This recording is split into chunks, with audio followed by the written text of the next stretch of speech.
Hi everyone. Thank you all for coming today. This is a really great turnout, so I really appreciate you guys all coming. On behalf of the whole Peake ReLeaf team, thank you again. My name is Tracy Miller, and I am the Executive Vice President of Peake ReLeaf. We are really excited to be able to have this first community event with all of you guys here today. If you haven't had the opportunity already, we have refreshments and appetizers in the conference room, so please help yourself. This is, I'm a little nervous because this is my first time doing this, but there are so many members of the Peake ReLeaf team here today. There are too many for me to be able to introduce to you, but I would like to introduce just a few to you guys right now. First, I would like to introduce Warren Lemley and Nate Miller. They're in the back there.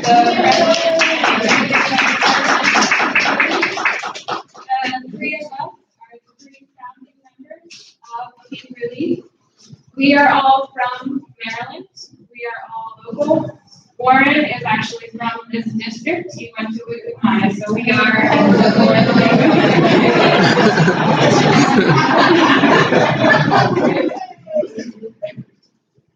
So we have, our team has 5 years of experience working in regulated markets, and we are very excited to be able to bring that experience back to our home state.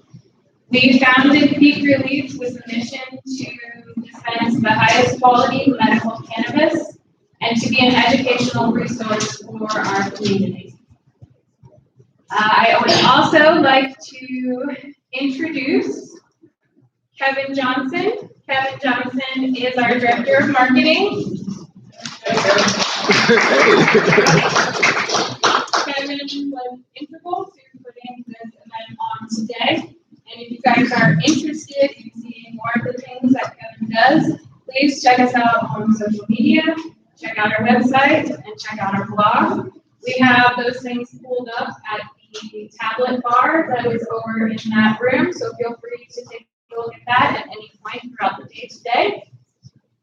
I know that a lot of you might be wondering when we are opening. We have not released the details for when our grand opening will be yet, but we do anticipate opening this May. That's been a long road, and we are very excited to be ready to open soon. With that in mind, I'd just like to introduce, last but not least, Peake ReLeaf's Clinical Director, Dr. Will Gamez. Hi everyone, how are you? Good. When we first came up with this concept of getting a live, presentation and all that stuff, one of the things that we were thinking of was, well, let's just have a big line of people here and, give a lecture on this and give a lecture on that. But we have a really good friend that I'm going to be presenting in a little bit. And she really brought in a really different concept and a really good idea. That idea was, instead of having us just sitting here, talking, after about 20 minutes, it's going to be like, peanuts, and the teacher, womp, womp, womp, womp. It doesn't really sink or it doesn't really get to the person. What we're going to have as some of the presentations is going to be actual patients that are going to come out, they're going to talk to us about their history, what they went through, what they're going through, and give us their personal opinion on how medical cannabis helps. We're also going to start off with a little bit about, general stuff, how to get your card and everything like that. And towards the end, I'm going to just touch upon a little bit of science, just the beginning of endocannabinoid system and stuff like that. And one of my specialties is addiction medicine. So I'm going to incorporate a little bit of what's going on with addiction medicine, what's on the horizon, and hopefully how things will change as a result of having these programs. And it's something, as we all know, it's not only endemic here in Maryland, it's throughout the entire world, actually. So it's something that we really got to open up our eyes and really try and change. All right. All right. So let's start.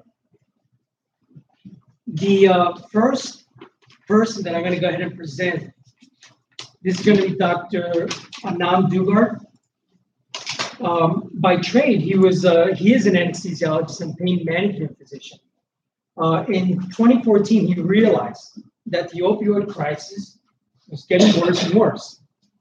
At that time, what he did was that he stopped his traditional practice and conventional pain medicine and everything like that, and he founded Green Health Docs, which is now running, and it's six clinics strong. The concept and the mission that he has is to give patients back that control of their lives, and through the use of medical cannabis and other alternative means to go ahead and have that control. They've certified already approximately 5,000 patients in the state of Maryland. And as of right now, Dr. Dugard is going to come on up and describe what are the steps, essentially, on how to get your card and everything like that. Okay? So, no further ado.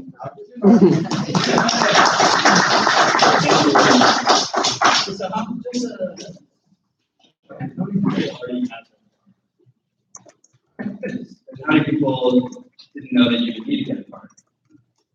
I'm kind of confused about the process. Okay.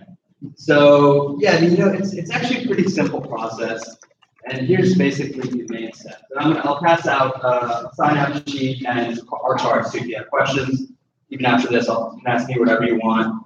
You can take us something later and call our call center. They answer questions for the entire industry. They take 3,000, 4,000 calls a day. So they'll answer your calls. Okay, and they do a good job with that. But basically, you need to be a resident of the state of Maryland, number one. So you have to live in Maryland. They used to allow out-of-state patients to potentially get access to the program. That was taken away. The laws can change at a moment's notice. We have no control over that. So we have a lot of out-of-state patients that came and saw us, are now unable to get access to the program, very unhappy. It's up to them. It's not their fault. We give them full refund, and then we wait for hopefully the program laws to change or for their state to get legal access. So that's rule number one. You do need to have a Maryland address. You can be any age. You don't have to be above 18. Children can get access for pediatric patients, especially for seizures, things like that. If they need it, they just have that parent or guardian. So after being a resident of the state, then the next thing is you have to have a medical condition. It doesn't, most states have a list of conditions. In Maryland, there are certain conditions that they say qualify, but then they also add any condition that is not responding to conventional treatment. So we see a lot of patients that suffer from depression or anxiety that don't want to take these pills that make them feel weird. They would rather just microdose of marijuana or use other substances that don't give them the same side effects. So you'll see some websites will list a list of conditions, but really that's a myth. Any condition could qualify. So if you have anything that's been diagnosed or on a piece of paper or a pill bottle that says you have a condition, call us. We will tell you whether or not that makes sense. Most conditions qualify. It can't be something silly like a hangnail. But if you're diabetic and you get foot pain from diabetes, that can qualify, right? Because that's chronic neuropathy from diabetes. There's lots of different things that can qualify. If you ever think, does this qualify? Just give us a call. If it's silly, we'll tell you. If it's not, it's not. So that's it. You need to live in Maryland, any age. You need to have at least one condition. And then after that, you need to see a certifying provider who can register you with the program. And the reason that we created these clinics is because right now there's still a huge stigma, excuse me, in America with physicians on the prescription and use of marijuana, right? Most federally it's illegal. You have Jeff Sessions saying all kinds of stuff.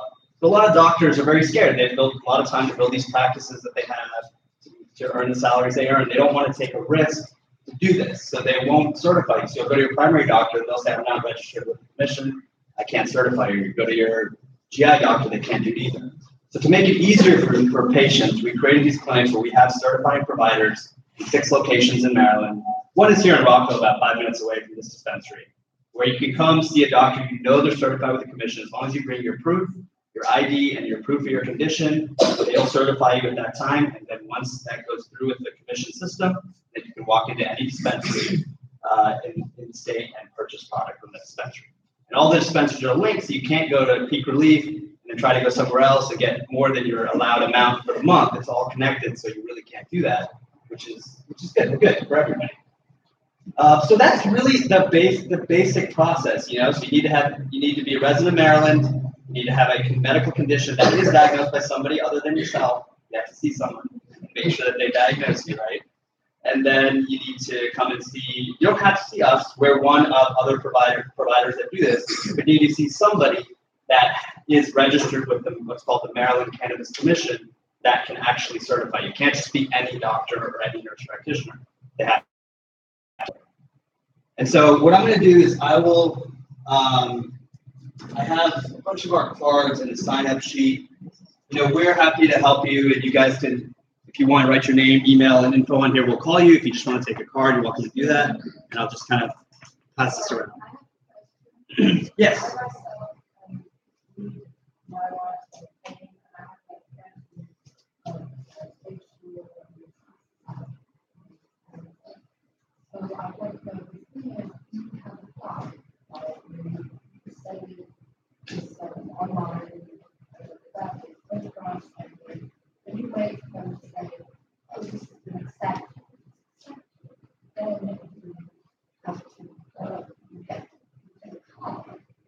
Then after that, get ready from your doctors, for example, if those records then go to a doctor who is MMCC registered. Okay, what we don't understand is why do we have to go to that MMCC registered doctor instead of getting, and they give you a certificate and you pay a lot of money just to get a certificate that lasts 1 year. You get it into your card and you don't really understand. Sure. So I mean, so what you're saying is most of this is true. What you're saying is basically you go onto the MMCC website, you fill out some information online, you just take a photograph on a white background without a hat, without glasses. That will get rejected for some people, and they have to do it again. And then they give you a number, it's a 16-digit number, and then you can take that number to a MMCC certified doctor who will then put their number with your number to say you have a qualifying condition, and then you get approved. The certificate here.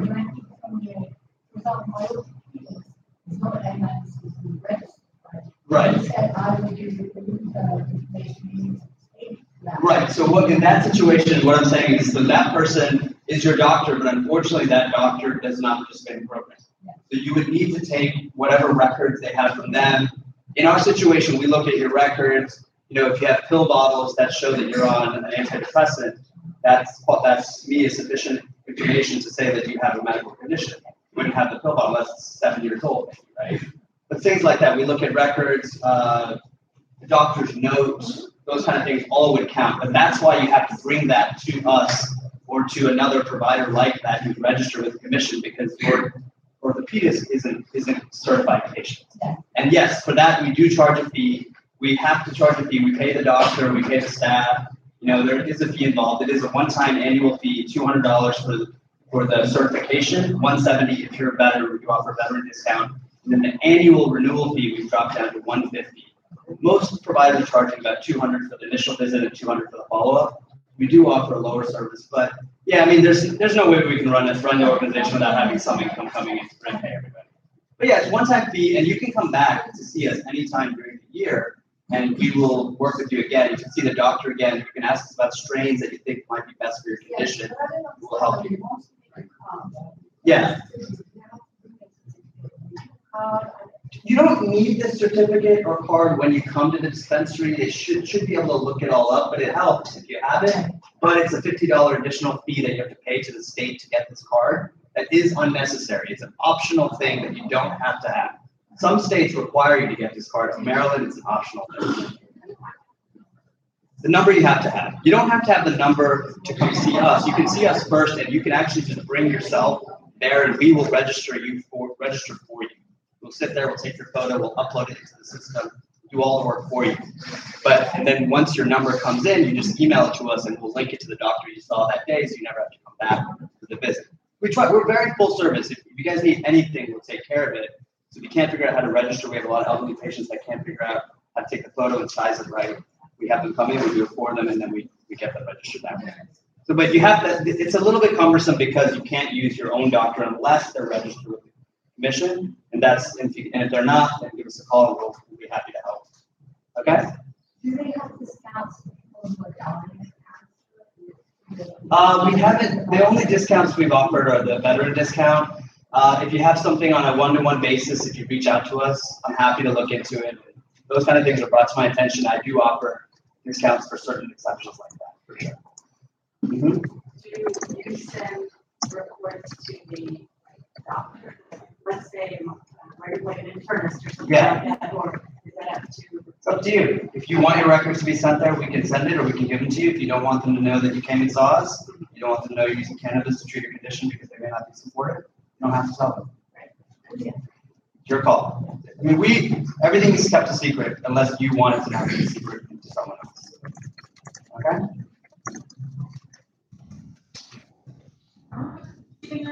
Fee for the initial visit is $200, and then annually after that it's $150. And if you're a veteran, the initial visit is dropped down to $170. You are what? I don't really understand. So our company is called Green Health Docs. We are a medical marijuana evaluation clinic. So we are basically a group of clinics, 6 clinics in Maryland, 1 in Rockville, that has a doctor on site that is certified with NMCC. So when you come in to see us, you know that you got your paperwork, you got your pill bottles, whatever you got to prove that you have a condition. You know that the person that you're seeing is already certified, run through the research to figure that out. So this way, it's already, when you leave our clinic, you know that everything's done. Well, that nothing to do with that. We don't sell any.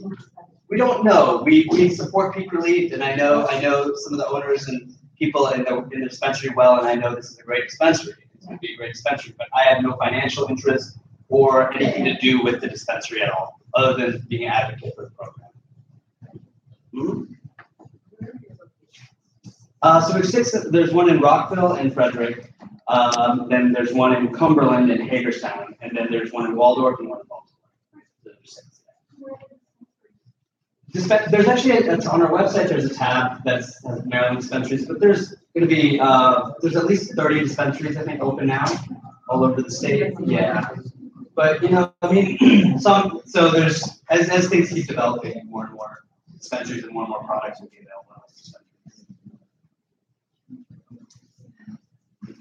But yeah, so feel free to take. If you guys need more cards, or there's plenty of paper there, but write down anything you need on there, and we'll be happy to reach out and help you guys get cards and get certified in the program. Mm-hmm. I heard in Maryland you can You can't purchase them at the dispensaries, I believe, but Will might know better than me. I think you can't. You can make edibles on your own, but you can't purchase them like you could in Colorado. They're going to supply more like tinctures, pills, sublingual stuff like that, but nothing edible per se. I'm sorry. Sure. They do have lemonade out there now. Yeah, this is there is a lemonade, and they're kind of on the fence about it because they're being very funny. No one really knows, it's just wishy-washy. But it's Maryland made. They will continue to sell it, and it's a superior product. It's very clean and it tastes good.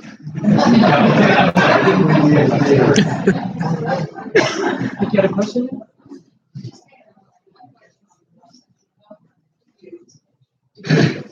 Yes. Then tell us, when you find out what it is that is recommended that you would take. Oh, well, at your appointment, we'll talk to you about different strains for your condition. Yeah, exactly. Which, is, lots of people can give you the card, but, what's the use of the card? You don't know what to do. So that's why also all the dispensaries, especially Peake ReLeaf, will guide you as well. But at our visit, we'll help you too. We'll talk about sativa versus indica, so you know what the differences are, what condition you have, what benefits from that, what strains work best for that.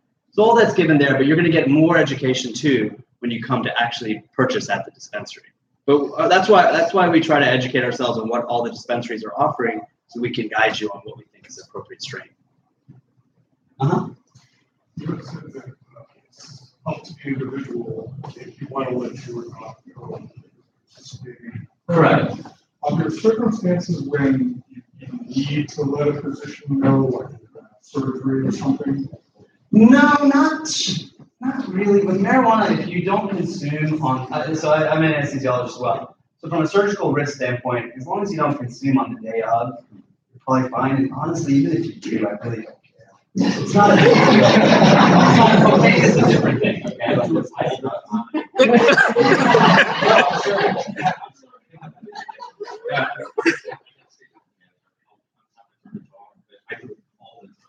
I mean, given for chemotherapy. Yeah, it doesn't interfere with any of the other drugs.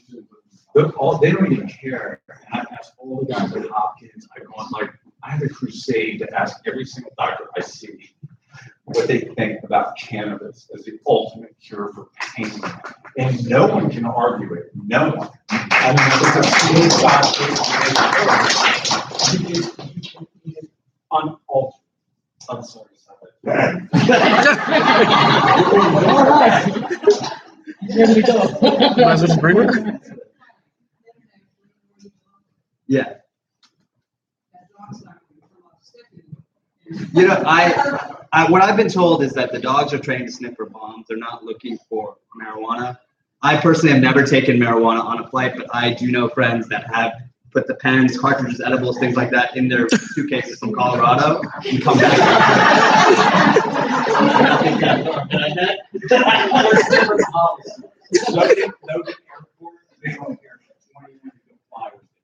I was in Jamaica last Sunday for 2 weeks of meditation. The first legal store in the Caribbean opened.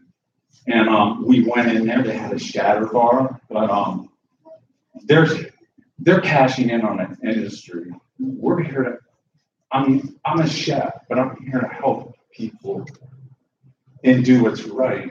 And marijuana, like who can argue it? It does not kill. It does not mix with medicine. It's insanity not to, you get good, clean medicine in a safe place. See, that's unfortunately depends on your employer. There are. What's that? Yeah, the question was, what happens if you get drug tested by your job, by your employer, and you say, well, I'm a medical patient, you can't fire me. And they say, well, I can fire you because technically you have to comply with our rules, and they're technically right. But there are cases in other states where people have sued their employer, one, because they were fired wrongfully for marijuana consumption, or medical reasons, not recreation.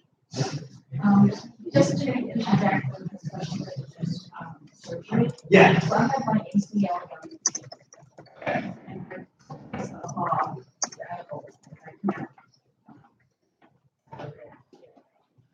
I took myself off the pot, marijuana, for about a week for my surgery because I was afraid that it would flood my receptor cells and I need more pain medication than usual. And I did get a block for my ACL.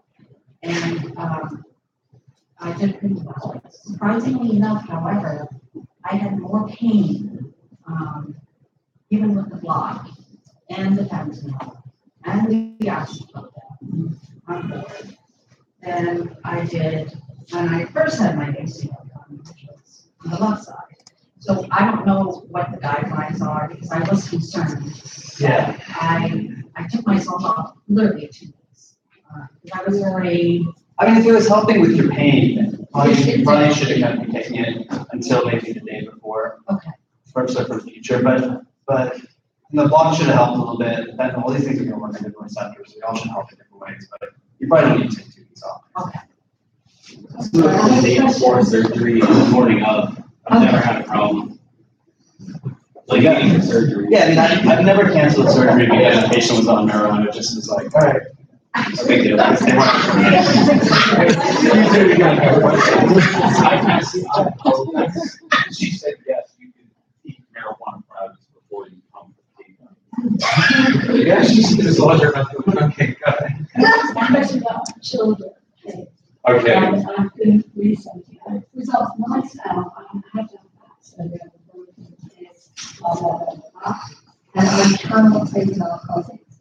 So number one, I'm really worried about sort of going to the dispensary and saying, oh, I have lots of pain in the back because I had surgery, and they say, oh, yeah, it doesn't work, and it doesn't work. Is it valid?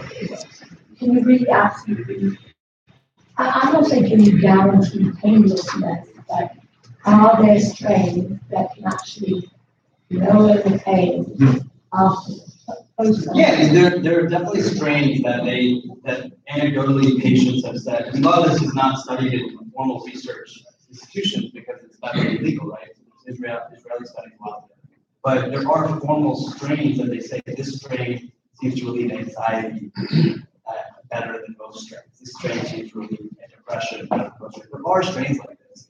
It's not a perfect science, and the beautiful thing is, even if it doesn't work, yeah, you spent a little bit of money, you didn't get the best relief, but there's zero physical harm on your body from trying this versus using pills and other things, which, there's more risk of addiction, there are potential side effects to your liver and other organs. It's a different kind of whole animal altogether. So then the child thing, yeah. To have a teenage child, or even, one that's like 20, and they suffer from some psychological OCD, blah, blah, blah. Are there strains that can help with that? Can you talk about depression? I don't want to put my kid on all these SSRIs and all that. Right. Does that help? Yeah, I mean, with kids, it is, we're more conservative with kids. We usually treat mostly kids with seizure disorders or not as much with mental health unless they really see a child psychiatrist. But, there's all kinds of new drug treatments. There's marijuana, cannabis can definitely help in some children. There's, I don't know if you've heard about ketamine is a new thing that's being used to treat depression. It works very well. What's that? Right? They use ketamine for animals. They do.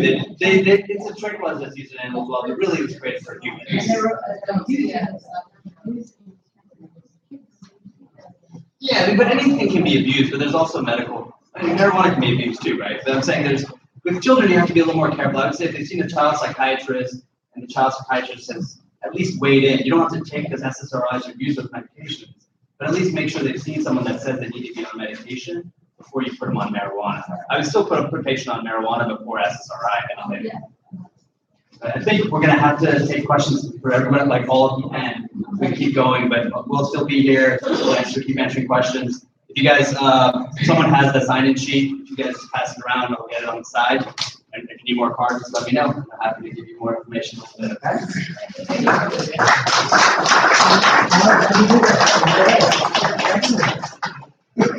All right. Next up is going to be Dr. Z. Dr. Z, she runs Green Therapy. It's here in Bethesda. And essentially her practice is much more of a wellness / holistic facility. She sees patients Monday through Saturday, and Dr. Z also uses acupuncturists, psychotherapists to not only treat body, but also mind and body conditions. Okay. She is a doctorate in prepared board certified nurse practitioner. She provides alternative solutions to chronic pain management, has over 20 plus years experience in family medicine. She also has quite a few years of research and experience in addiction medicine. We actually work together. Yeah. And she's going to be able to help individuals to guide them through a better process and better lifestyle. So without further ado.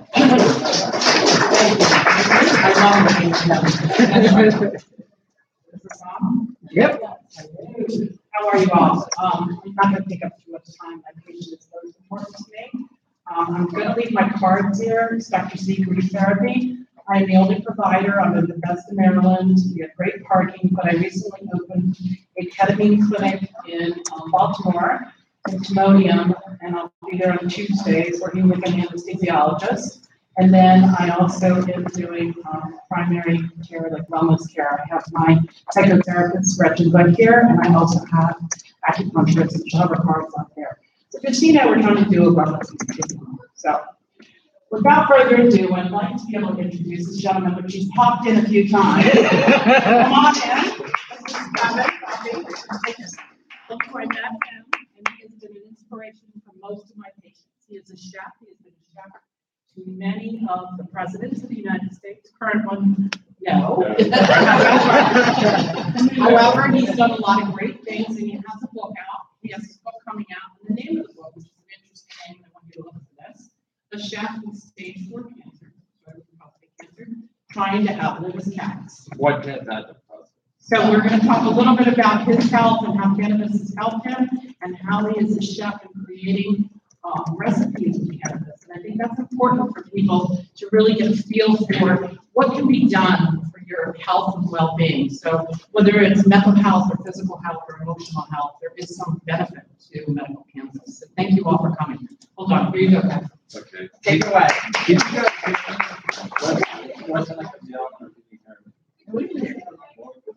You gotta do my, you gotta. You might have to. Oh, sorry. Yes. Okay, I'll just tell you a brief story.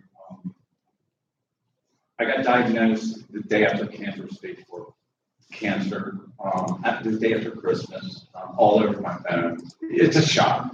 I mean, your whole world just, I didn't even know what metastatic meant. So I started, I guess you call it a venture through cancer. You know, it's like, man, I got a couple of years to live. I got to keep fighting. But I tried the pills and the horse pills and all this garbage they gave me. And I said, no more. I need control back. And anyone that tells you anything different about marijuana is a fool. I will say, yes, lock it up from your kids. Keep it safe. But the stigmatization of marijuana, going all the way back to the Hearsts, how they made it a bad thing. Why is drinking a good thing? I mean, you die from drinking. It's simply almost impossible to die from marijuana. You don't have to smoke it, you can eat it. The government is getting smart. That's why you're seeing this happen.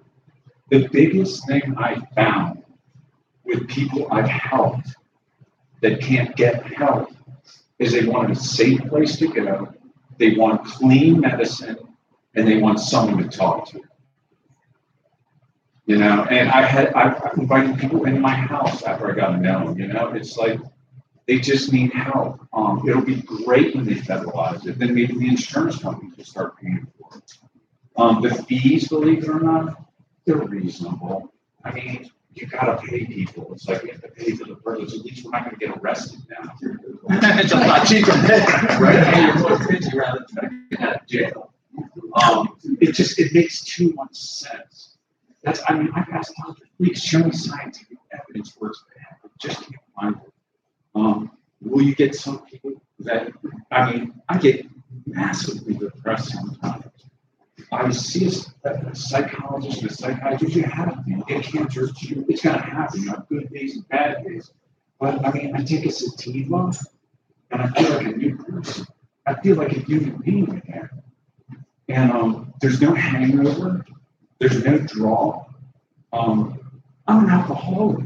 Why does it not call my name? All shells are different. I mean, everything has to be. We have to rethink everything. But back to being a chef, I think they're going to offer a class here. I would love to teach it, show everyone how to make their own butter, how to make your own oil. You know, I just want to help you guys. I'm so happy to talk to you today. Yes.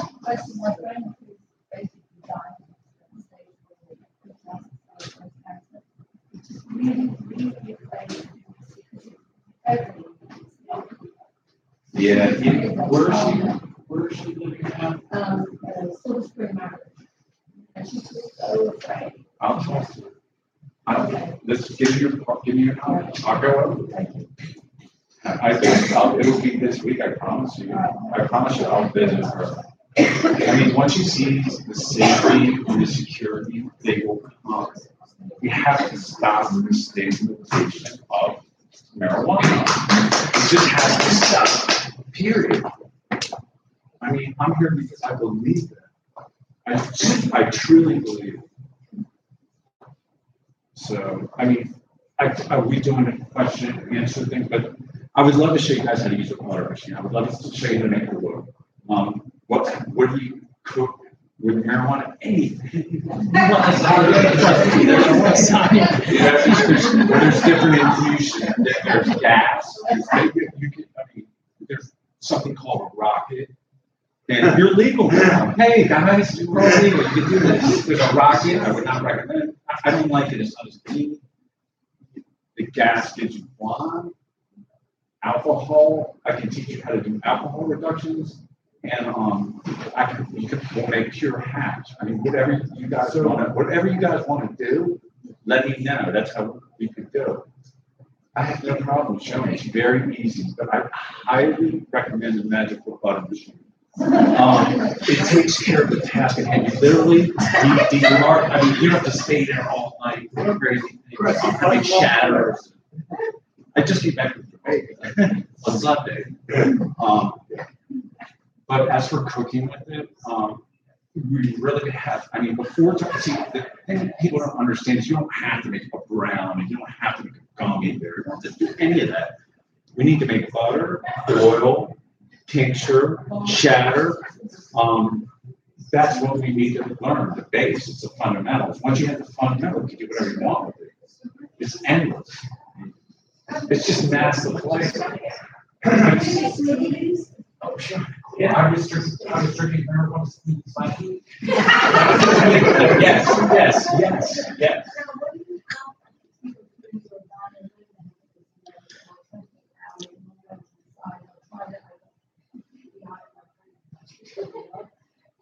Okay. I'm asking, when you do those, are you completely high or we talk about, oh, you take out the THC, blah, blah, blah. Are there things where you don't get high and get a benefit? I'll give you an example. Yeah, it was okay. We were out of the country. Let's just put it this way. My wife doesn't have a car. If you have menstrual cramps, they have patches right now, 12 hours. I've seen here. In Europe, they have 24-hour and 36-hour patches. You do not get high. But my wife said all the pain was gone. I went to meditate for a little while, came back, and I said, "How are you?" I have no pain, but she wasn't high. And that patches stick on very well. You can swim with them. I mean, they're getting more advanced. Even the oil cartridges, they're getting more sophisticated. The pens, they're getting more sophisticated. Yes, the pens. I wanted to ask. When people do like to in these parts of the medical society. Yeah. And the government said, said, oh, we haven't quite figured out yet whether the vaping is less harmful than the actual smoking. So then they come out saying, oh, it's because of the combustion, Yeah. But admittedly here I have smoked bars. It's really painful on the lungs. It's like smoking. So when you do pen, is it horrible? Can you, if you're sick, smoke and it won't affect your lungs? You're better to eat. Look, they put glycopropylene in the e-cigarettes. That's what creates the mist, and it's usually a 5% cutter. You know, the last I looked. You've got the medicinal markets in Maryland. They're not putting anything. Okay, good. Yeah, because you don't need You don't want that. You don't want that. Yeah. That stuff turns into science. Yeah. But thank you. I wasn't even aware. Well, okay. Yeah, that's how I use it. It's cool. Yeah, it's radiant. Yeah, it's Petroleum glycol. antifreeze, right? Yeah. And then they don't put it in anymore. That was in the market. Okay, good. Thank you for that. I don't want to give any misinformation here. Trust me, I'm not an expert. Is it CBD or? CBD. What can you tell me more about that? The doctor. Or is that something that? Yeah, I'll do a little bit of that. Yeah. Have you tried those? Yes, I have. And how They're does that effective. feel? You're not standing, but you feel no pain. So you can actually function in a work environment with it. The possibilities are endless. Can I be totally honest with you? The kids today, they want to get high, grabbing Disney, that's not denied, that's not pretending. It's going to stun your brain. And I always told my kids, I'd rather do that than drink, you know. So how harmful, it's not harmful. Because I was told, while your brain is developing, especially boys' brains, men's brains, only start developing at age 23 years. And so this pot actually inhibits the development of the brain or not. I don't know if Dr. You saw. You want me? All right. One of the things that it could be used very well for a lot of different ailments and everything like that. If we're going to look at just the short angle, the short point of, could I give a developing person marijuana just to smoke for enjoyment? I say no. Okay, you're still developing. You're developing receptors in the brain, and you're developing patterns of addiction that way. So no. If we're treating a medical condition, and we clearly state to the person, child, yes, this is a medical condition. Yes, we're going to use it for certain things, and we're not going to use 99% THC just because you want to get high. If you're using a combination of other things, then yes, absolutely, you can do that.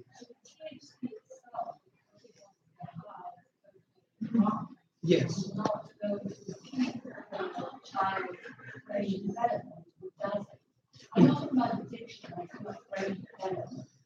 It's it's hard to guide, you know, the amount of alcohol versus the amount of THC that the person consumes.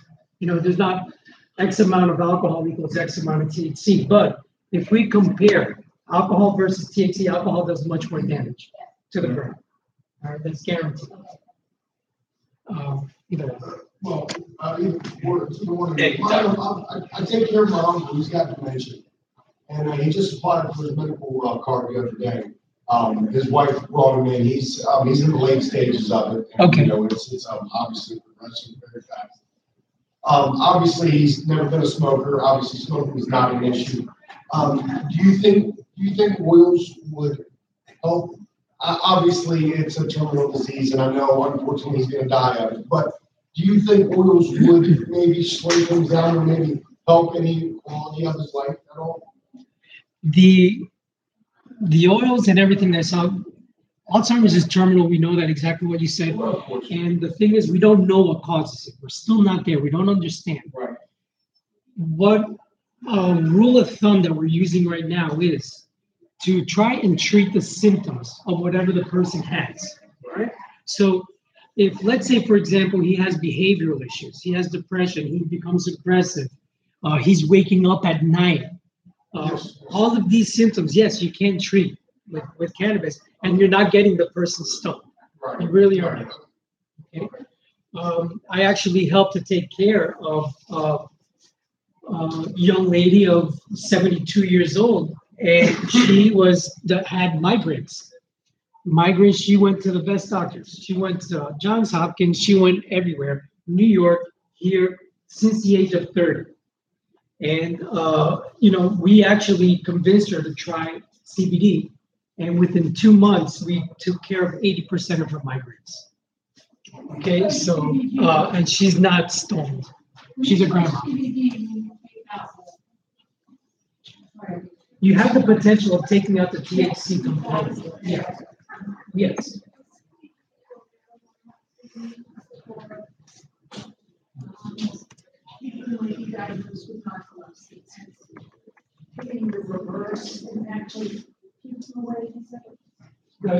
Taking care of narcolepsy, one more time. To help them go to sleep, or to help them stay awake? No, that I have not seen any research. I don't think we really see anything to help people stay awake. You guys get it between sativa and indica, right? No. Oh, there's a bit one up now. Sativa is up now. CBD has no THC. For the most part. So. That would help somebody. I mean, I would try it. You mentioned try. I don't want it down, but try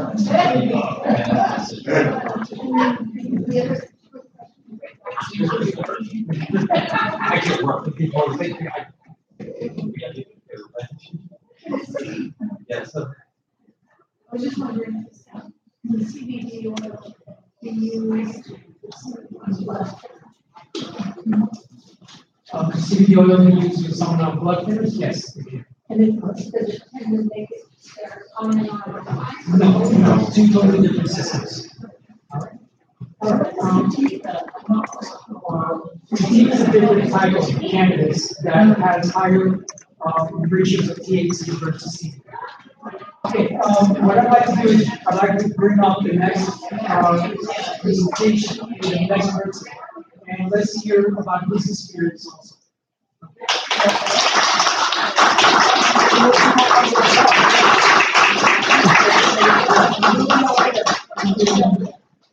So I've been medicating since 1982. Lucky me, I've been doing a lot. In 1985, I was a sophomore at the University of Florida. I had kidney failure. Not long after that, I was put on the list of kidney transplant. In February of 1985, I had that transplant. I received kidney from deceased donor. That kidney is still part of me today. Yay for organ donation.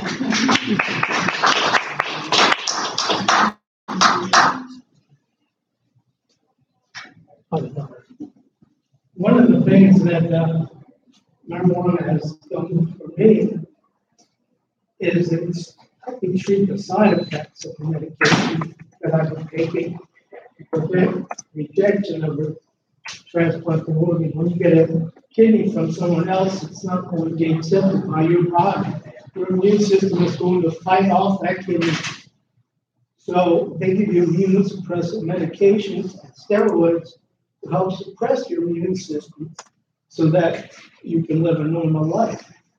Well, I've taken that one step farther, and I learned shortly after I smoked, I started smoking marijuana and had a kidney transplant that marijuana is actually a natural immunosuppressant.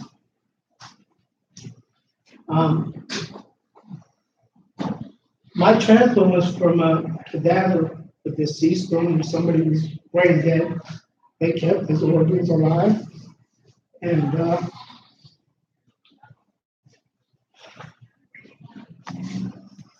finally it ends up in me, and it's my responsibility to take care of this. So I want to tell you that the life expectancy of getting an organ from a deceased donor, 8 to 10 years. I've had one for 33 years.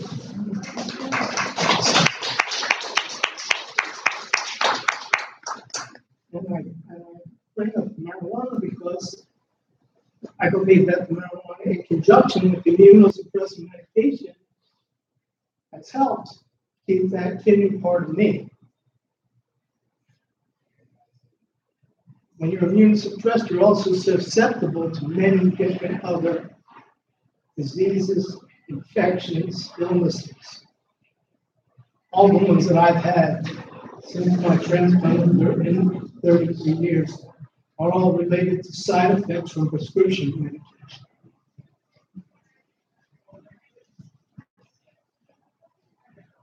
Marijuana counters most of those side effects, thank goodness.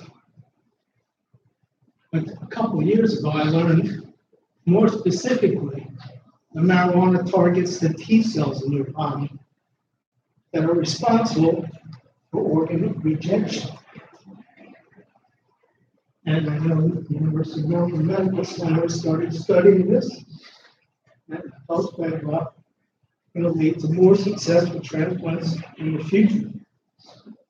Another thing that's helped me get this far, I'm also a chef. And one of the things that I was very interested in when I was in culinary school was nutrition. And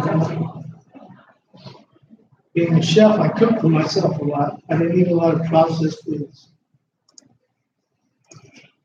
I think processed foods, or what even calls it, disease and illness in this country. 2 years ago, when found out that medical marijuana was going to be available in Maryland, I started doing research about making oil, and I have made oil. I did start making my own cannabis coconut oil, and in the 2 years that I have been eating this, my health has improved dramatically.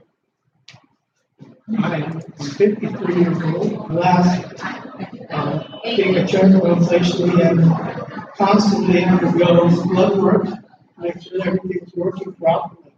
My yearly blood work just a few months ago. I didn't have one line outside of the normal range. Not only is that amazing for somebody who's just 53 years, but somebody who's had a kidney transplant for 33 years.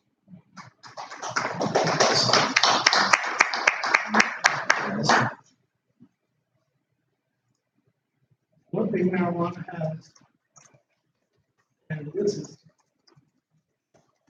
a big one, inflammation. Inflammation is one of the, I'm not a doctor, but Will's going to tell you, inflammation is one of the things that causes all types of illness. So eating this and smoking it over the years, I'm sure that these things have been beneficial to me. The reason I haven't had any other illnesses outside of bad reactions to prescription medication is because I have this anti-inflammatory marijuana going through my body all the time. And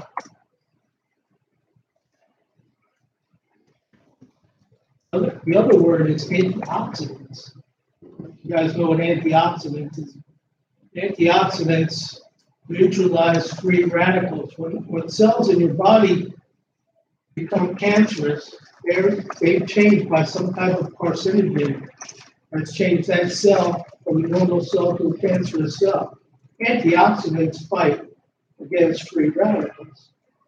So marijuana, on top of being anti-inflammatory, it also has a lot of antioxidant properties. Yes. Which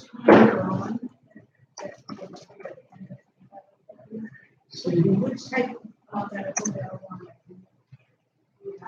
For me personally, you know what? I'm not sure. I think it's in all the streets. I don't think that's a general among all the streets. Yeah, it's a natural property in marijuana. I don't know if it's more or less in one strain or the other. But since I've been, I never knew what strain I was getting when you're buying it from off the street.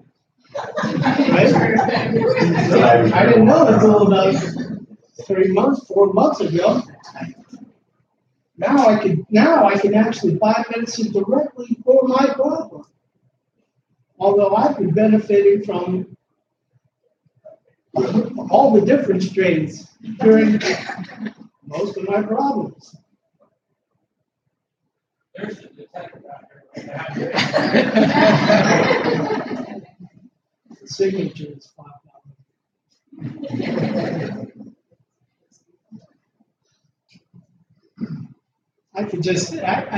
I could go on and on for a long time, and I don't really want to drag it on. I want to let you guys ask some questions. Will's going to come back on and talk.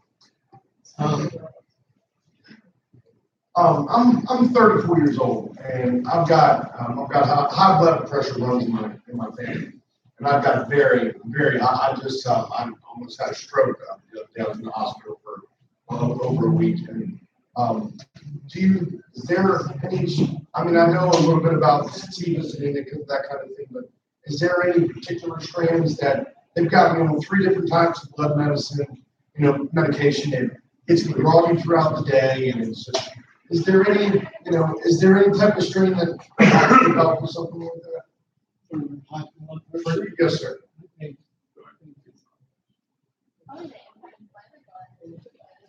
I can't tell you. Yeah, definitely not. That's what raises. I mean, the first thing that happens when you smoke is it raises the blood pressure a little bit. Gotcha. So sativa, if you have anxiety at all, sativa will lend towards anxiety. Right. Like the indica, I mean, there are hybrids. Once you get into the market, you go like, hey, this is what I'm feeling today. Right. Like I have to make oil tonight, as this gentleman said, it's my condition. So I want something nice and calming because I take it at night before I go to bed.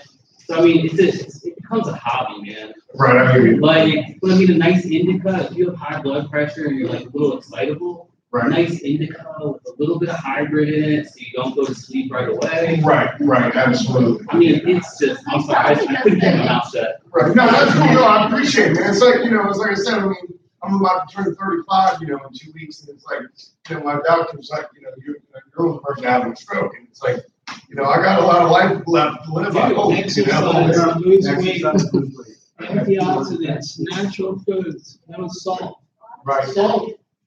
Most people think salt from that shaker on your table. No. That's not where you're getting all your salt. No. Your salt comes in the box with your crackers and your cookies and your chips, things like that. Can of soup. Right. So when I made the coconut oil, one of the first things that I noticed is the focus that I had. I would eat this and I could go about my entire day and I was on task. Anything that needed to be done got done. I didn't even have to think twice about it. The second thing, and 2 years ago, I weighed 215 pounds. I weigh about 180 pounds now. It really helped my blood sugar. I'm not diabetic, but I can feel that my cravings and my hunger has definitely been decreased. It's the cannabis. The coconut oil is just a vessel to get the active ingredients out of the plant and into the oil. We use coconut oil. Yeah, high fat. Anything you want to cook with olive oil. Glycerin. They got some meat machines out there. Yeah. So as he was saying, I can cause anxiety. The one thing that's never measured, and this is huge, stress. Nobody can measure stress. You smoke a little and you get this euphoric effect. There's no stress. It's the ability to not care what's going on for just a few minutes. Valuable.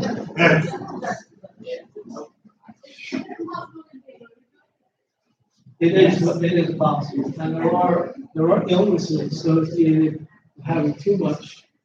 I've seen people panic on it if it's high dose.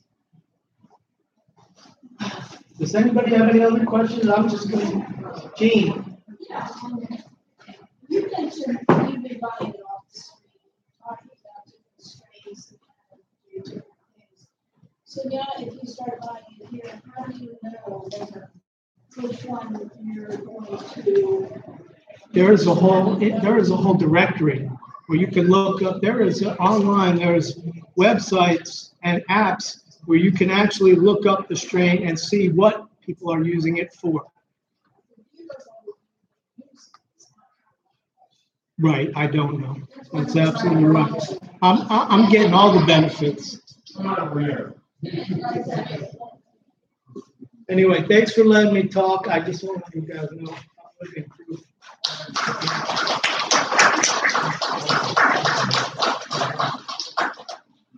All right. Yes?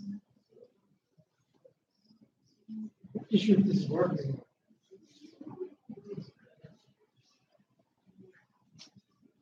Is that?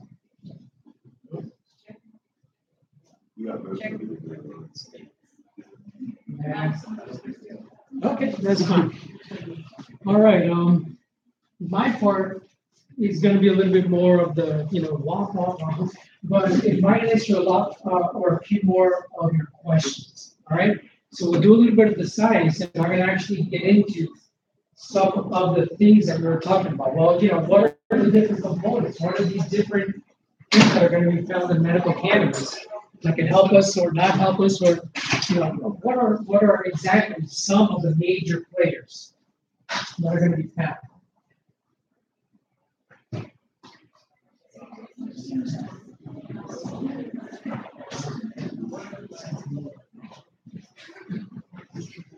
Okay.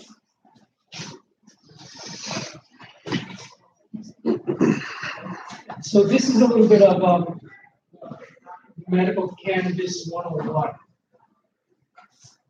What we definitely do know, what's been studied for quite some time, is that pretty much the receptors and everything that we find in the body are pretty much just like all of the other things that make us work. Essentially, how does the brain communicate with the body? How does the rest of the body communicate with the body? Okay? These things right over here, sorry about that. These things over here are going to be neurons, okay, the nervous system. What does the nervous system do? It's a conduit. It's an ability for us to communicate. My brain is telling my finger to move. How does it do that? It's going to do it by communication via the nervous system, right?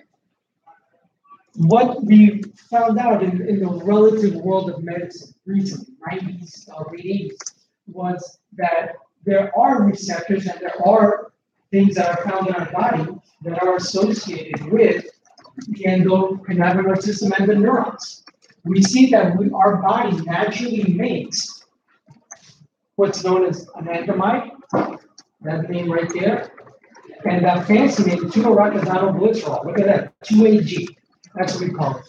Our body naturally makes that, and it allows us to communicate via different parts of the body by those two things combining with these receptors, CBD1, CBD2. All right?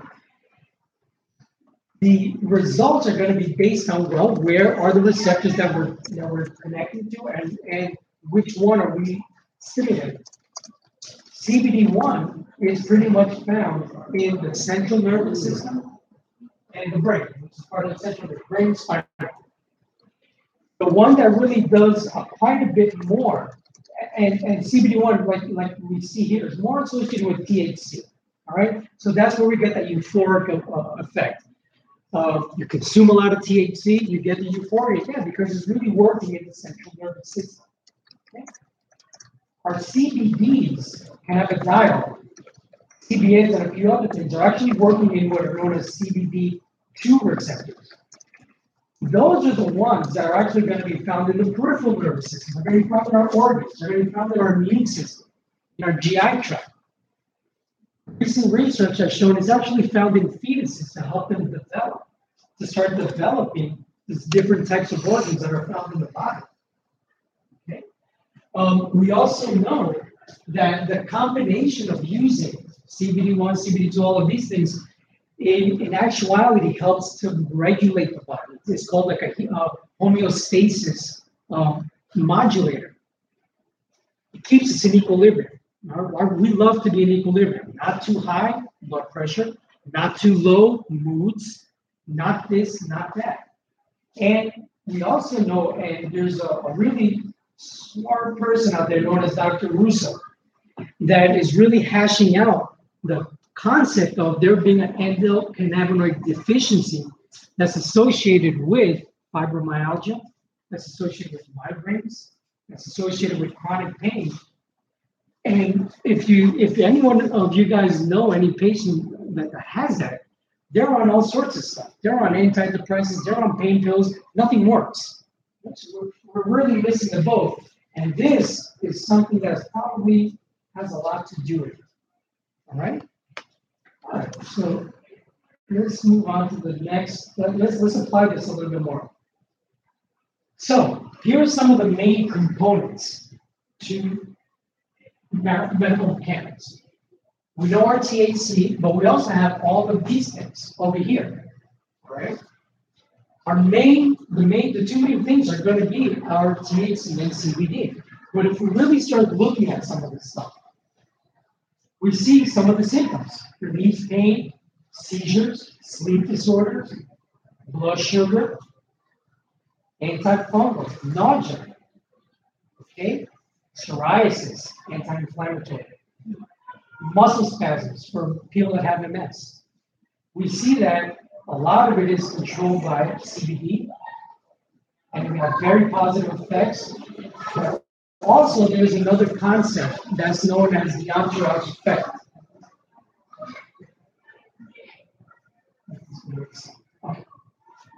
And this is something else that we really don't have any research on yet, but we're getting there. We're going to get there.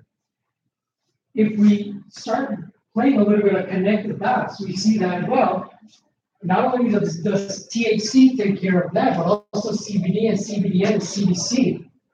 And what maybe here reduces inflammation, CBD, CBDC, THC.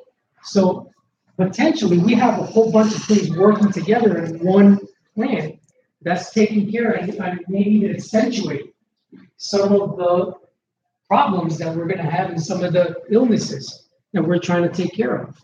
All right. So this is something that it's in its initial stages, but it actually is being done and being researched. Okay. And to just give an example, the myth is, oh, well, there's not research. There's research. I'm going to go over some, just quickly, some slides, because I don't want to bog everyone down with, what's this research and all of that stuff. But if we look, Royal National Hospital for Rheumatic Diseases. This is a very well-respected facility in England. Okay, England, definitely first world country, not bogus. And that's what's known as a double-blinded study. There are different types of studies. There are studies where I just give out a questionnaire, you really not get much value out of it. But this is what's known as grade A class 1 type of head-to-head research. Researcher doesn't know what they're doing, what they're giving. The patient doesn't know what they're receiving. And we are really going to physically test what goes on. Okay? So see with patients in rheumatoid arthritis, conclusions. First ever controlled trial with TBDs in rheumatic, significant analgesic effects. MS. Once again, David Blake, PhD, Professor of Bone and Joint Medicine, Royal National Hospital of Rheumatic Diseases. Oh, sorry, I think I lost my connection.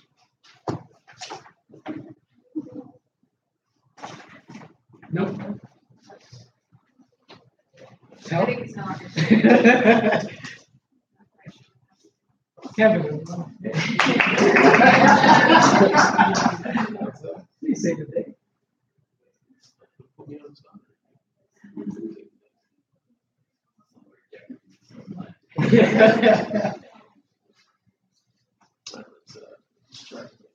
Oh.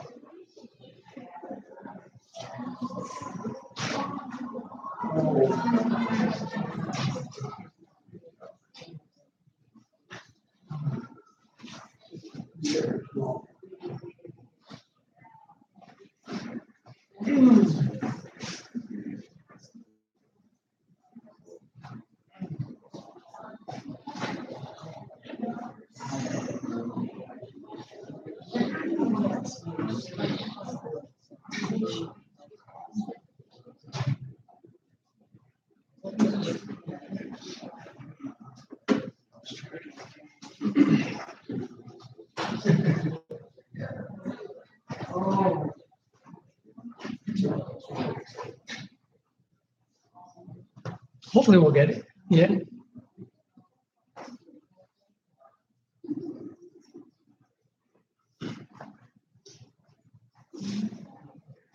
While Kevin's taking care of this, you guys have any questions that I could just answer in the meantime while the guest is going? Yeah. What do you think about CBD or like THC and CBD be for someone who's And as like an alternative to like anxiety medications, which could really like interfere with I wouldn't really recommend that in the first trimester. But once the first trimester is done, the fetus is pretty much well covered and taken care of. We don't really see too much of those things crossing the placenta too much. All right. And the one good thing is that it doesn't work on the respiratory center, so it will not alter the breathing of the fetus. what about like when the baby when it is, do you think that could like interact with the baby's own endocannabinoid system? Like maybe it wouldn't produce as much like cannabinoids Is there a worry if it's becoming deficient in the womb, if it's gonna like endogenously rather than No. Again, limited research, but nothing's been shown. Okay. Yes. Less paranoid. Absolutely, yes. If we go back to here, if we look at our CBD strains, that's going to be something that's going to be very, very well recognized and well known to reduce anxiety, right, and paranoia.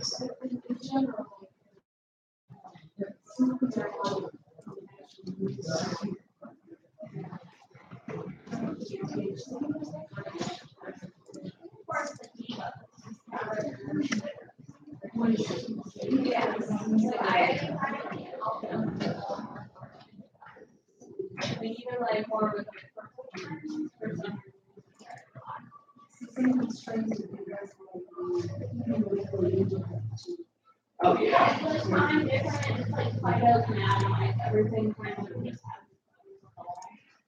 has like you have different variations.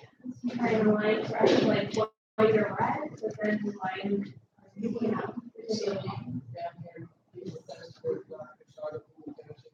No, I'm the medical director of the facility. So the state of Maryland is asking for us, for the facilities to have people to regulate and to have people here if any patient has a question.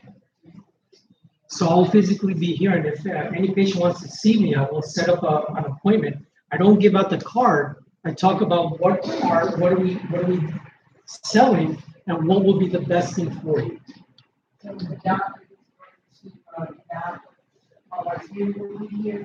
No, it's two separate entities. They cannot combine. Right? So yes, to answer your question, thank you guys. You guys are really instrumental. Sativa and indica, just one little second. There are different strains of flower, and one is a little bit higher in THC, and the other one's a little bit higher in CBD. The thing that we could do now that you can't do on the street is that we could really genetically modify a lot of these things and get different concentrations to take care of different types of things that the person has. Who makes the determination how much you get a month? The state of Maryland, and your physician. I think it's a maximum of 4 grams. 4 ounces. 4 ounces. I was gonna say 4 grams a month. How many? That's a daily thing. Yeah, for 30 days. And for some people it is, and for other people with other conditions, it's not, it kind of depends on the condition. That could be overridden by the physician that you're seeing. So let's say, again, advanced cancer, significant amount of pain, they could write some notes, they could take it to the state, and you could actually get more. Okay. All right, so getting back to this stuff, again, some more double-blinded studies. Sativex, this is something that's going to be, some people are going to start hearing about it. So there are actually THC, CBD mixtures, THC mixtures that are used in England and other parts of the world. And they're already on the market. They're already being used to treat epilepsy, to treat patients, to treat a significant amount of other things. And they use it to do this research. So here's this Sativex, which is a combination of THC and CBD. And we see that it really did help. It was It was a positive result of helping with spasticity of multiple sclerosis.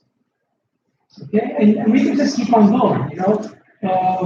Oh look, you know this place, everyone's been to university or by University of California in San Diego. So yeah, we are doing research. It is being done here. Right? So the myth at all is not being done. Oh, there is no research. Here it is. That's one.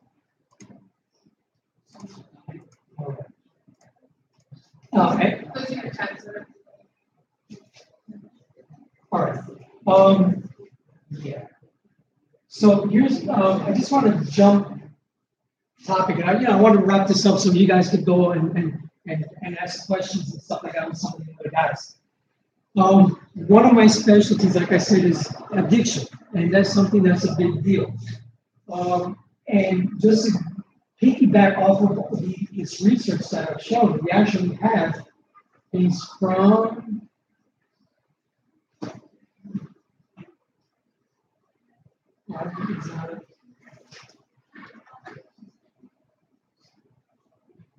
oh, there you go.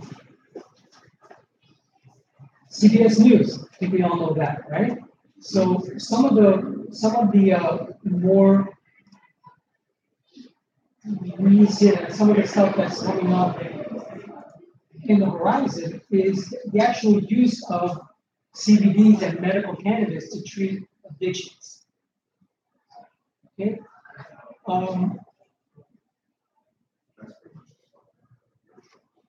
Yeah. So what we see is, yeah, we have help with withdrawals. We see that there are examples, like right around here, of people that are going to be on painkillers. They felt like zombies. They tried with cold turkey, they end up with convulsions. So you put someone on some CBD and you help with those withdrawal effects.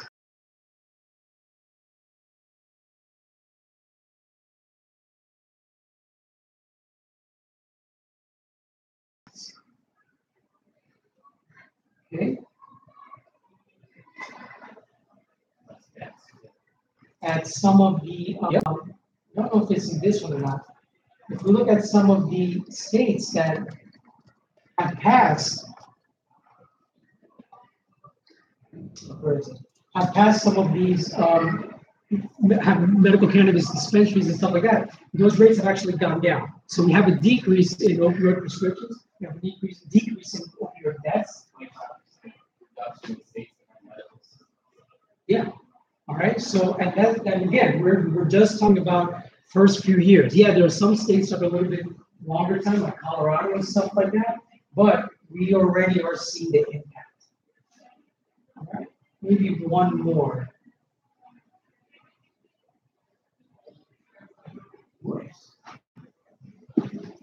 All right. One more thing that I'd like to just show, and then we'll wrap it up. So this is pretty interesting.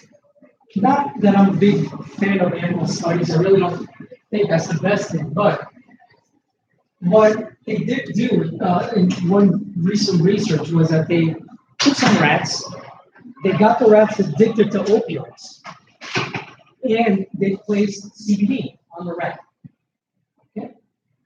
And if you read right here, they did that for 1 week. As a result of just CBD for 1 week, the rats showed less addictive behavior, less triggers. So they had the rat there, had a little lever over here where they could hit and they could get their heroin, their opioid. And what they saw was that they, with the control, which they received nothing, versus the ones that they placed a little CBD on, those animals, the little rats, had less of an addictive behavior. A lot of them went less to the medicine, the heroin or painkiller, and they showed less withdrawal symptoms. Okay? One more thing. Even though they only treated for 1 week, the rats showed reduction in relapse for 5 months. So imagine if we could get somebody that has some kind of addiction, just immediately just start treating them. Within a few days, within a week, we could possibly have the potential of covering them and stabilizing them. rapidly and for a long time, and hence get them off of some of these medications. All right. So there's a lot going on. This is a primordial manual, and we're going to see a lot more of this. And in general, just to really step back and look at all this, I think it's time for us to really start opening our eyes and really recognizing the fact that there is something to this at the very least. Okay, you can't say that this cannabis has to be still Schedule 1. No medical value? Bullshit. It's right here. Okay? You have to give it at least a chance. It's right there. Okay.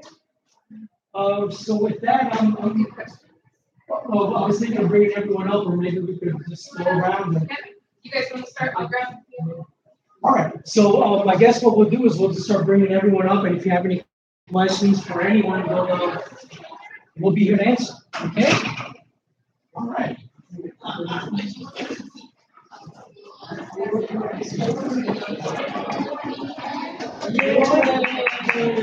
Awesome.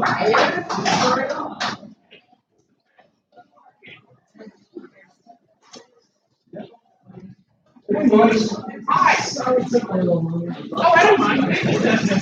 I didn't even know you were still in here.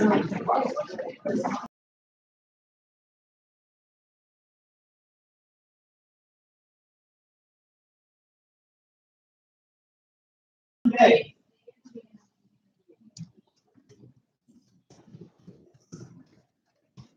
So when I asked you recreational in November, y'all still gonna sell it over the counter? I'm sorry? When you go to recreational in November, y'all still gonna sell over the counter? Oh, that's a good question. If it goes recreational, what are we gonna do? Yeah. What are we gonna do with Maryland? What are you gonna do when it comes recreational now? If it becomes recreational, I mean, that's something that we would have to look at. I mean, would you still be selling it? I mean, or is it just medical? I mean, we are a medical facility at this time. Yes.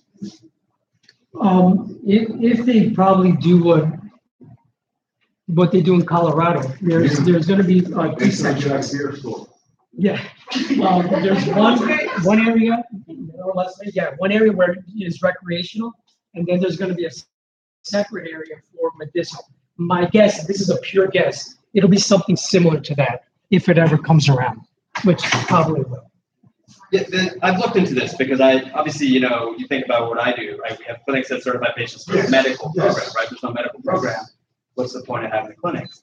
But I've looked into this in other states. What happens is medical patients, there's multiple reasons to be a medical patient. One, most states don't have to pay taxes if you're a medical patient on your product. Number two, there are some strains and some other higher quality medications that you can only get as a medical patient. And third, you get some people just want to talk to doctors about what's going on in medical strains that actually know what they're doing with regard to that, including dispensaries, right? So it's good to have the primary care of some doctor who's at least aware of what to do who supports that. So that's kind of thing. But yeah, I mean, it doesn't really, from a patient standpoint, it doesn't affect you guys because you can either then come as a medical patient or you could go to recreational dispensaries, which a lot of medical dispensaries will become recreational, or both at that point too.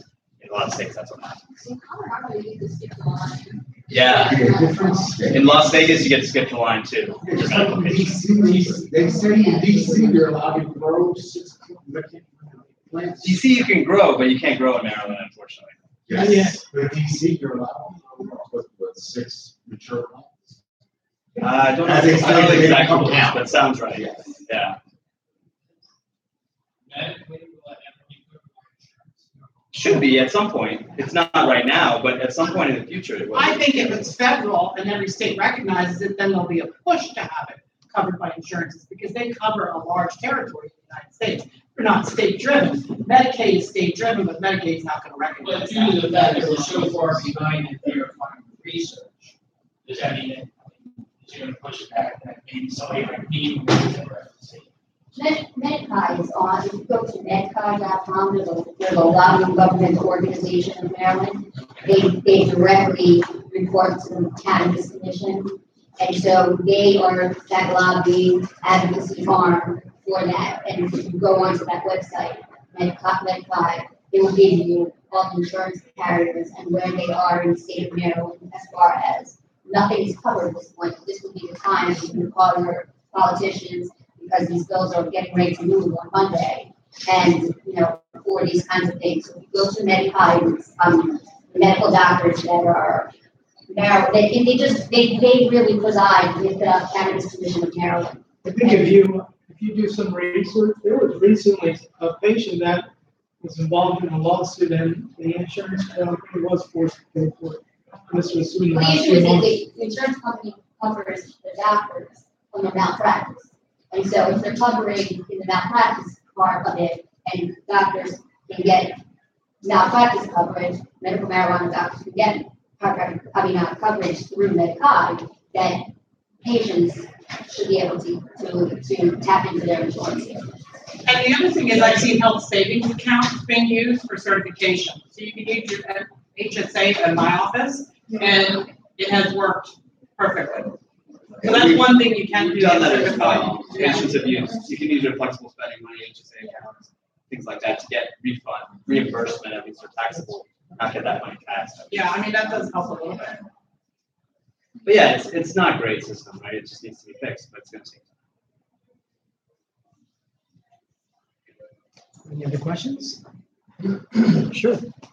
I've got, in my family, drugs and alcohol run in my family. It's been through generations. My father's an alcoholic. My aunt, she smokes a lot as well as drinks a lot. Yeah.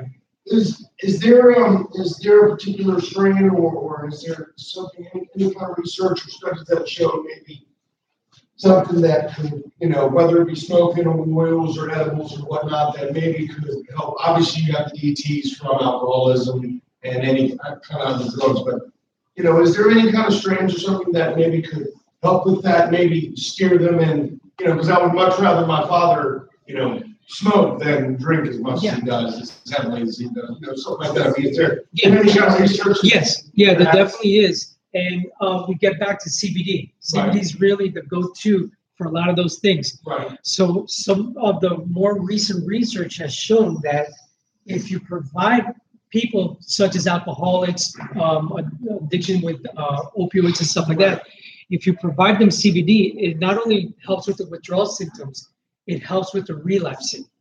It helps with them within the continuum of getting away from the alcohol, for example, and staying away from the alcohol. So yeah, that's definitely something that'll help. We're also looking at studying that, in all honesty. We're starting with coalition, and that coalition will be made up of addiction medicine physicians like Dr. Gamez. And we're looking at, and Lisa Cohen is in the audience, and she comes from a background on looking at addiction and substituting some of cannabis for, in lieu of methadone, in lieu of Suboxone. And those are the things we need to do a coalition, and her and I and several other physicians and other people I've met here today are looking at this, and other people from the community. Right. And we want to present it to the governor down the road once we get ourselves together and be able to present something that becomes a model. So this is something we're thinking about. So I don't have an answer for you yet, but we are. Our hope is that we spent this session in the State House lobbying for substance abuse to be added as a fifth. So it would be an eating disorder, all the other things that would qualify, which would certify it. And we're hoping on Friday, we can get this bill passed on Monday, and the governor will sign it. But we'll add that substance abuse disorder as a sixth. It will be covered. So then you'll see treatment centers using other protocols at that point. But we can't do that as treatment providers until we would have substance abuse put under that. We would look at the chronic pain issue, but actual substance abuse disorder. Now, I'm an inpatient center where we're using this coalition to be able to use it in an intensive outpatient. So I'm doing the substance abuse work. Dr. Z is doing the certification. We have this kind of continuum of care that would work until we get that passed through. See, because I don't want to look at it, some people look at it as a crutch, and as far as, you know, go from one substance to another. But, you know, I feel like, you know, substituting, you know, heroin or pain pills or anything like that for cannabis, you know, I feel like that's a much healthier, you know, substitution, and especially as far as we've come with cannabis, you know, and I mean, it's, you know, people that are against it, it's, you know, oh, it'll kill you, it's unhealthy, you're smoking this and that, but it's a far, and it's that stigma, exactly, it's a far healthier substitution for it, you know, and so. Right, absolutely, I mean, I've seen it, you know, I've had several family members and friends, you know, pass from cancer, but, you know, the last year or 5 years of their life, you know, their quality of life was so much better because of cannabis. You know, I mean, couldn't eat, couldn't get out of bed, couldn't sleep, couldn't do nothing. And, you know, spark up a joint or give them an edible or whatever, you know, and it's just, you know, they just feel so much better. You know, exactly. So I think if there are any other questions, we got one. I think that you guys will be around to answer any questions for a little bit longer. Thank you guys very much for coming. Please feel free to hang around with the friends out in the conference room. Please feel free. There's also little grab bags that have little ways for you guys. We also have two really great neighbors. The restaurants next door, Urban Barbecue and Gillies. Urban Barbecue is offering free soul rolls right now. You guys go over there and take your coupons that are out there. If you haven't had a soul roll, it's really delicious. And also, Gillies is doing a happy hour all day today. You're welcome to go over there. They have sandwiches over there as well. So please go through and come. Thank you very much.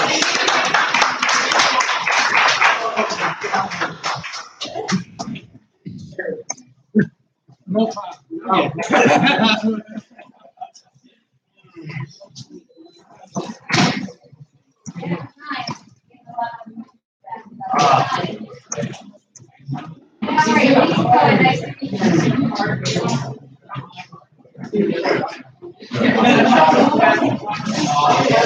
So my last